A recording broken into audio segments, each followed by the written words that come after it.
दोस्तों,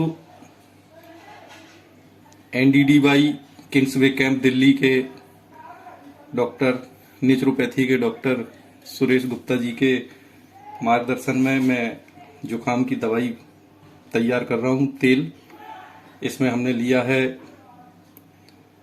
अजवाइन, लहसुन, हींग और हल्दी। तेल सरसों का है, 50 ग्राम गरम हो चुका है पूरी तरह से। हम सबसे पहले इसमें अजवाइन डालेंगे क्योंकि अजवाइन थोड़ी देर से पकती है।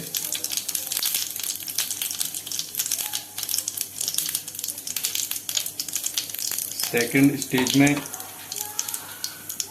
लहसुन जो हमने पहले से कूट के रख लिया था।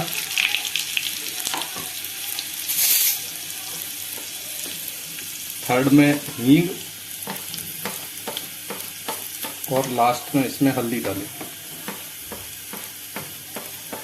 ये बड़ा कारगर तेल है जुकाम के लिए, जो कि नाभि में 2 बूंद, पैरों के तलवों में सोते समय, सीने पे और सीने पे ठीक पीछे पीठ पर ये यूज करने से जुकाम जो है ठीक हो जाता है। इस समय लोग जुकाम से बड़े पीड़ित हैं, बताते हैं सर 10-10, 15-15 दिन तक जुकाम नहीं जा रहा है, क्योंकि शायद दिल्ली में थोड़ा स्मोक भी है। और ये उसके लिए बड़ा कारगर नुस्खा है नेचुरोपैथी का। धन्यवाद।